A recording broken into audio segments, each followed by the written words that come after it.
क्षेत्र की है। श्री नर्मदा जी के तट पर भ्रमण करते हुए उसने पांडवों को देखा। युधिष्ठिर तो संतों के बड़े भक्त, अरे बोले देखो कोई महात्मा ध्यान समाधि लगाए बैठे, चलो भैया प्रणाम कर लो। तो जाकर युधिष्ठिर ने प्रणाम किया, कहा देखो कितने हम लोग भाग्यशाली हैं, भगवान शिव के देह से उत्पन्न जो नर्मदा है, इस नर्मदा के तट पर ऐसे महान ऋषि हमें प्राप्त हुए हैं। हे महर्षि, इस नर्मदा जी के तट पर कोई विशेष तीर्थ हो तो आप कृपा करके बताइए, क्योंकि मुनि ही धर्म का उपदेश करते हैं। ये बात चल ही रही थी, तब उसी समय स्थूल सिरा बहुरूमा तो बैठ गया बाबा जी बन के, और स्थूल शरा नाम का दूसरा दानव मुनि रूप धारण करके आया और चिल्लाने लगा, बचाओ बचाओ बचाओ, हमारी रक्षा करो रक्षा करो। जो शरणागत की रक्षा नहीं करता है वो तो करोड़ों कल्पों तक नरक में पड़ा रहता है, और जो शरणागत की रक्षा करता है वो पुण्य का भागी होता है। मेरे जैसे आर्त ब्राह्मण की रक्षा जो करेगा उसको महान पुण्य होगा। एक और संपूर्ण पृथ्वी का दान और दूसरी ओर पीड़ित ब्राह्मण की रक्षा, इनमें पीड़ित ब्राह्मण की रक्षा का पुण्य अधिक है। जो ब्राह्मण गौ स्त्री और बालकों की उपेक्षा करता है वो रौरव नरक में पड़ता है। अरे हाय रे हाय, मेरा सर्वस्व किसी ने लूट लिया है, मैं दानवों से अपमानित होकर प्राण त्यागने के लिए उद्यत हूं, कौन वीर पुरुष है जो मेरी रक्षा करे। युधिष्ठिर घबरा गए, बोले भैया भयो का तुम्हारे संग सो बताओ। अरे बोले क्या नहीं हुआ, हमारी जप की स्फटिक की माला, निहतो हम कराघातैष तथा खाटो मनोहरम गृहीतम मम सर्वस्वम दानवेन दुरात्मना।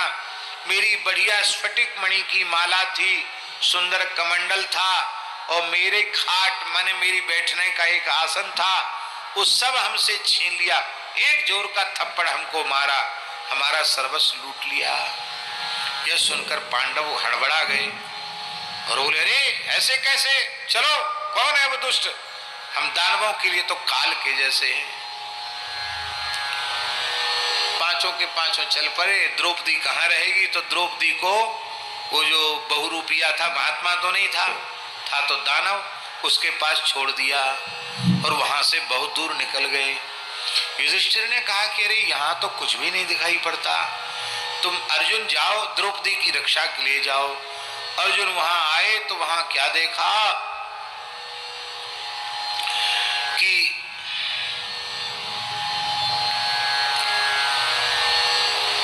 वहां कुछ नहीं दिखाई पड़ा, वो भी भटक गए अर्जुन भी, और उस समय युधिष्ठिर भी जंगल में भटक गए। युधिष्ठिर ने कहा अब मैं क्या करूं, मैं कहां जाऊं, किस मार्ग से जाऊं, मेरे भाई कहां चले गए। न तो अर्जुन अपने लक्ष्य तक गंतव्य तक पहुंचे और युधिष्ठिर भी भटक गए, क्या करें। तो देखो धर्म में कितना बल होता है, ध्यान देने की बात है। युधिष्ठिर ने भगवान सूर्य की ओर देखा और कहा कि हे जगत चक्षु, हे कर्म साक्षी, हे भगवान भुवन भास्कर, यदि मेरी सत्यवादिता, पुण्य कर्म और धर्म पूर्वक भाषण आदि जो धर्म के सदाचार के नियम हैं, यदि वह मुझ में प्रतिष्ठित हैं तो आप हमें मार्ग बतला देवें कि हम भटक गए हैं, हम किस रास्ते से जाएं। इतना कहते ही सूर्यमंडल से आवाज आई कि अरे तुम जाओ इस रास्ते से, वो मुनि नहीं वो तो दानव है, स्थूल सिरा नामक मुनि तो सुखपूर्वक हैं, उनके ऊपर कोई उपद्रव नहीं है, ये तो दो दानवों की माया है। अब तो भीम ने क्रोध से भागते हुए उस दानव के मस्तक पर बड़ी जोर का घूंसा जड़ा। अब तो दानव ने भी रुद्र रूप धारण कर लिया, भीमसेन को मुक्का मारा। भीमसेन और दानव में भयंकर संग्राम छिड़ गया और अंत में भीमसेन ने उसके मस्तक का छेदन कर दिया, उसके मस्तक को काट डाला।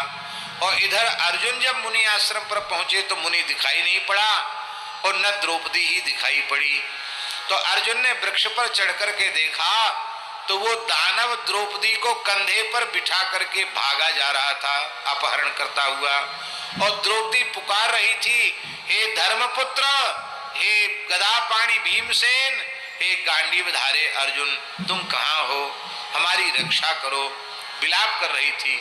उस समय अर्जुन ने ललकारा, असुर का पीछा किया और असुर महाराज असुर का पीछा किया। असुर घबरा करके उसने देखा कि अब तो हम मारे ही जाएंगे।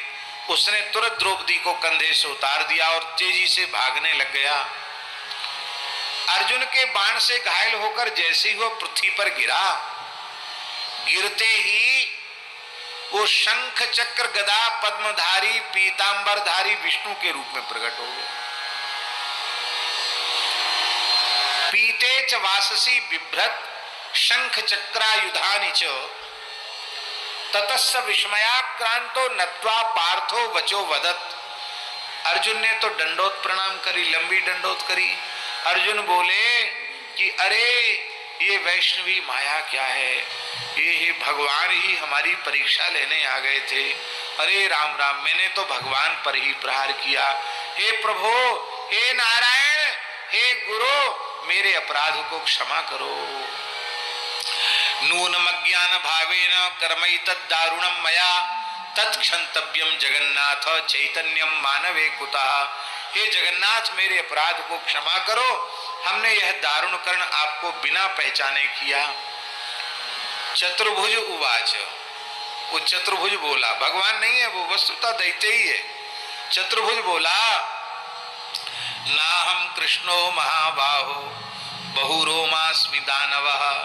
मैं तो बहुरोमा नाम का दानव हूं, मैं कृष्ण नहीं हूं, भगवान नहीं हूं। तो फिर तुम्हें ये सारूप्य देह कैसे प्राप्त हो गया, सारूप्य मोक्ष कैसे प्राप्त हो गया, ये बताओ। अर्जुन ने कहा कि तुमको ये सारूप्य मोक्ष कैसे मिला। उस चतुर्भुज रूपधारी दानव ने कहा कि देखो, मैं पूर्व वंश में चंद्रवंशी राजा था, मेरा नाम जयध्वज था और मैं भगवान नारायण के भजन में लगा रहता था। भगवान के मंदिर में झाड़ू लगाता था, मंदिर में लीपता था, दीपक जलाए करता था। और उस समय वीतिहोत्र नाम के जो ऋषि हैं वे हमारे पुरोहित थे। मेरे इस कार्य को देख करके वे बड़े विस्मित हो गए। एक दिन वीतिहोत्र जी ने कहा कि राजन, आप भगवान के मंदिर में स्वयं अपने हाथ से झाड़ू लगाते हैं और गाय के गोबर से लीपते हैं। भगवान के मंदिर में झाड़ू लगाने का, लीपने पोतने का क्या महात्म्य है, आप कृपा करके बताओ। यदि कोई छिपाने योग्य बात न हो तो आप जरूर बताइए। तद्ब्रूहि यज्ञ गुह्यंच प्रीतिर्मयी तवास्ति चेत। यदि आपकी मेरे ऊपर प्रीति है, आप प्रसन्न हैं मेरे ऊपर, तो आप जरूर बताएं। जयध्वज ने कहा कि हे पुरोहित जी, हे वीतिहोत्र महर्षि, आप हमारे पूर्व जन्म का चरित्र सुने। हमारा पूर्व जन्म क्या है? कहते पूर्व जन्म में मैं रैवत नाम का ब्राह्मण था। विद्वान तो था लेकिन लोभ से ग्रसित था। बहुत ध्यान से सुनो, हम पंडितों के, ब्राह्मणों के काम की बात आ रही है। मैं विद्वान तो वेदों का था किंतु अति लोभ से ग्रसित था।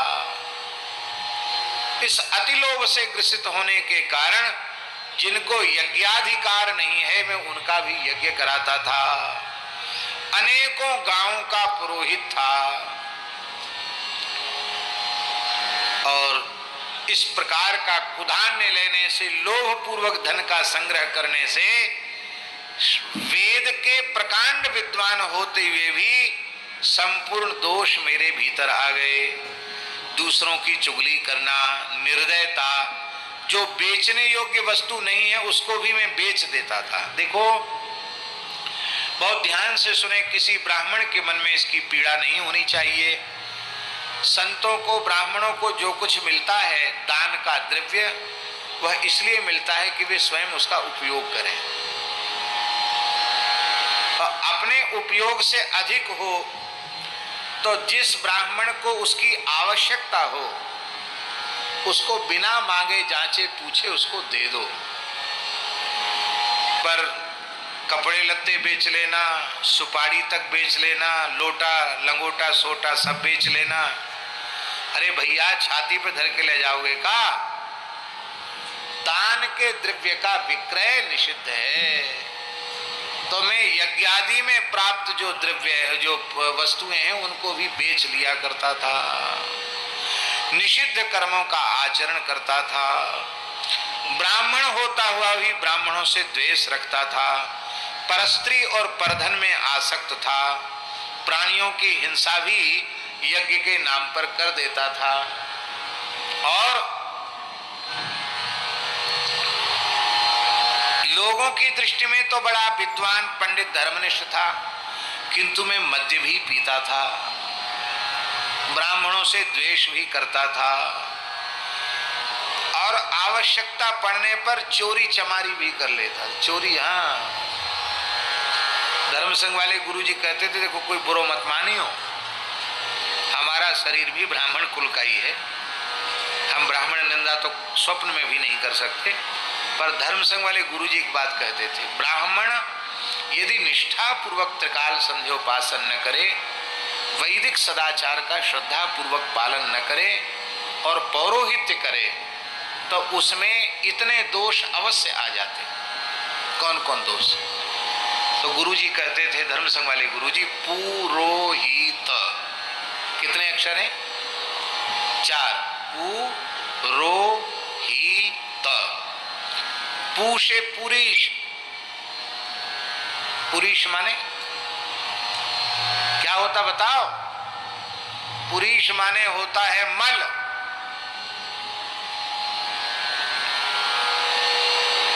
माने निंदित से निंदित, निषिद्ध से निषिद्ध कर्म करने का भी विचार नहीं करता है। रो माने रोष, पूरो, रो माने रोष, माने मलिन कर्म करने में भी उसको संकोच नहीं होता। यदि त्रिकाल संध्योपासन नहीं करता और केवल दान दक्षिणा लेता, पूजा पत्री पंडिताई कराता है, तो रोष, वो हमेशा गुस्सा क्रोध में भरा रहेगा। हमारी जजमानी में तुम कैसे चले गए, अब जाना पांव काट लेंगे तुम्हारा। अरे भैया, कऊ ब्राह्मण चले हो गए तो चले हो गए, तुम पांव काय को काटोगे बेचारे की? रोषस्य पूरो ही माने हिंसा, हिंसा का दोष उसमें आ जाएगा। हिंसा केवल जान से मारने हिंसा नहीं होती, मन की हिंसा, वाणी की हिंसा, क्रिया की हिंसा। पुरोहित, और ता अंत में ता है, ता माने तस्कर। तो गुरुजी कहते बेधा चक्रे पुरोहितम, पुरीश, रोष, हिंसा और तस्कर, इन 4 दोषों को इकट्ठा करके बेधा चक्रे पुरोहितम, ब्रह्मा जी ने पुरोहित शब्द का निर्माण कर दिया। किस पुरोहित का? जो ब्राह्मण होते हुए ब्राह्मणोचित कर्म नहीं करता है।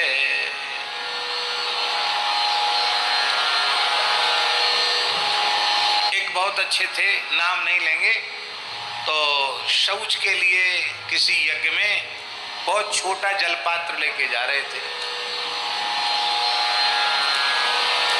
तो किसी ने कहा रे तुम तो काशी के विद्वान हो, काशी में पढ़े हो, कर्मकांड विधिवत वेद पढ़ा है, ये तो मुश्किल से 250 ग्राम पानी भी नहीं है, इतने से तुम शुद्धि कैसे करोगे? अरे बोले महाराज काशी में पढ़े तो क्या करें, कोई फर्श धोना है कि कोई हॉल धोना है, 2 अंगुल जगह धोनी है, इतने में तो बच जाता है पानी। बोलो वृंदावन बिहारी।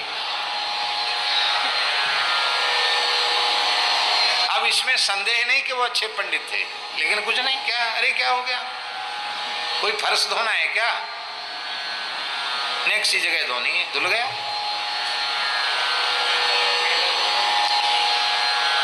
ये दोष उसमें आ जाते हैं। तो ये ब्राह्मण कहता मैं प्रमाण में दोष युक्त हो गया। एक दिन मैंने क्या किया कि कुछ ब्राह्मणों की स्त्रियों को अपने जाल में फंसाया, और एक मंदिर था भगवान विष्णु का जो अपूजित पड़ा रहता था, वहां कोई सेवा पूजा नहीं होती थी, उस सूने मंदिर में मैं उन स्त्रियों को ले गया और अपने वस्त्र को फाड़ करके, उस मंदिर में बड़ा कचरा था, उसकी थोड़ी सफाई की। अब वहां अंधेरा था तो उस फटे हुए कपड़े को ही जला करके थोड़ा उसमें प्रकाश किया और प्रकाश करके मैं उन स्त्रियों के साथ रमण करने लग गया। उसी समय राजा के सिपाही उन्होंने मंदिर में प्रकाश होते हुए देखा। उनको लगा कि कोई चोर तो मंदिर में नहीं घुस गया। वहां गया, स्त्रियां तो वहां से भाग गईं और उन राज कर्मचारियों ने, पुलिस ने, राज सिपाहियों ने मेरा मस्तक धड़ से अलग कर दिया, मुझे मार डाला। अब देखो कि दुर्गति से मैं मारा गया, किंतु एक प्राचीन विष्णु मंदिर में भले ही मलिन वासना से ही सही अपना कपड़ा फाड़कर जो थोड़ी झाड़ू लगाई थी और अपने कपड़े को ही जलाकर थोड़ा प्रकाश कर दिया था, तो धोखे से, ये पुण्य नहीं कि उद्देश्य तो मेरा पापमय ही था, किंतु वो झाड़ू लग गई गुणाक्षर न्याय से और दीपदान हो गया। उसकी महिमा ये हुई कि मुझे नरक नहीं जाना पड़ा, मैं स्वर्ग चला गया। गंधर्वई गीयमानोहम स्वर्ग लोकम तदागता, मैं स्वर्ग लोक चला गया।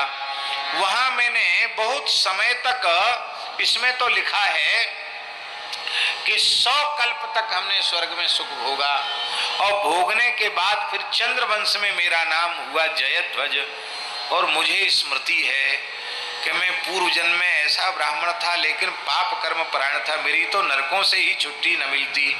पर धोखे से, झाड़ू लगा देने से और दीपदान करने से इतना हो गया, तो अब तो भैया चाहे मैं भले ही राजा हूं, रोज झाड़ू लगाऊंगा। इसलिए मैं झाड़ू भी लगाता हूं, भगवान के मंदिर में सेवा करता हूं, प्रकाश से मंदिर को अलंकृत करता हूं। इस प्रकार से मैंने ऐसा किया और जयध्वज रूप से मैं मृत्यु को प्राप्त होकर स्वर्गलोक में आया। स्वर्गलोक से रुद्रलोक और रुद्रलोक जाते हुए मैंने नारद जी को देखा, तो श्री नारद जी की हंसी में उड़ाने लग गया। ये जयध्वज बता रहा है। मैं देवर्षि नारद जी की हंसी उड़ाने लग गया, तो श्री नारद जी ने कहा, जा तू राक्षस हो जा, कुपित शक्तमान मास मांस राक्षसो भव भूपते, तू राक्षस हो जा। मैंने चरणों को पकड़ लिया और कहा, महाराज अब मैं राक्षस तो हो जाऊंगा, मेरा उद्धार कैसे होगा? बोले, तुम जाओ नर्मदा किनारे निवास करो, वहां धर्मराज युधिष्ठिर से समागम होगा, संतों से समागम तुम्हारा होगा, तुम्हें शाप से मुक्ति हो जाएगी और फिर तुम्हें भगवान का जो तुमने उस जन्म में पुण्य किया था और इस जन्म में पुण्य किया, उसके फलस्वरूप तुम्हें सारूप्य मोक्ष प्राप्त होगा। तो बोले, वही पुण्य आज फलित हुआ है जो आपके हाथ से मरकर मैं चतुर्भुज रूप में प्रकट हो गया हूँ और मैं विमान में बैठ करके, गरुड़ के चिन्ह से अलंकृत विमान में बैठ करके मैं भगवान के धाम को जा रहा हूँ। तो महाराज ऐसी महिमा है भगवान के मंदिर में झाड़ू लगाने की, भगवान के मंदिर में लीपने की, पोतने की, भगवान के मंदिर में दीपक का प्रकाश करने की, ऐसी महिमा